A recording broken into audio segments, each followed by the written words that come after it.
సంబంధించి ఇంకా కొంత అభివృద్ధి చేయాలని చెప్పిండు. అదేవిధంగా పులుసుబంత ప్రాజెక్టు నిర్మాణం చేపట్టాలని చెప్పిండు. పోడు భూముల పట్టాలు ఇవ్వాలని చెప్పిండు. ఇంకా చాలా విషయాలు మా మిత్రులు పాయం వెంకటేశ్వర్లు తీసుకొచ్చిండు.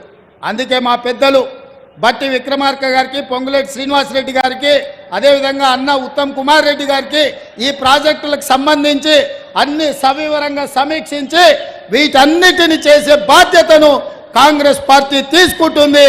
కాంగ్రెస్ పార్టీ ఇదంతా చెయ్యాలి అంటే మీరందరూ కాంగ్రెస్ పార్టీకి అండగా నిలబడాలి. మీరు ఇచ్చే బలం 1000 ఏనుగుల బలం. ఇవాళ మిమ్మల్ని చూసినాక నాకు 1000 ఏనుగుల బలం వచ్చింది. ఎవడు అడ్డం వచ్చినా పండబెట్టి తొక్కే బాధ్యత నేను తీసుకుంటాం మిత్రులారా. అందుకే మిత్రులారా, మళ్ళా ఎన్నికలప్పుడు వస్తా.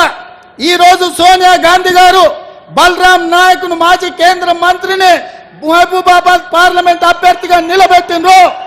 150,000 ఓట్లతోటి మహబూబాబాద్ ఎంపీగా గెలిపించండి.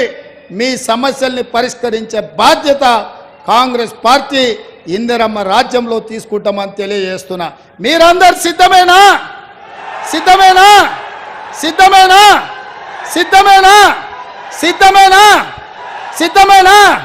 గట్టిగా, ఇంకా గట్టిగా, ఇంకా గట్టిగా కేసీఆర్ గుండెలు వలగాలి, ఢిల్లీలో మోడీ చెవులు బలగాలి. సిద్ధమేనా? సిద్ధమన్న వాళ్ళందరూ చేయి పైకెత్తండి. జై కాంగ్రెస్, జై జై కాంగ్రెస్. హస్తం గుర్తుకే, హస్తం గుర్తుకే. ధన్యవాదాలు మిత్రులారా.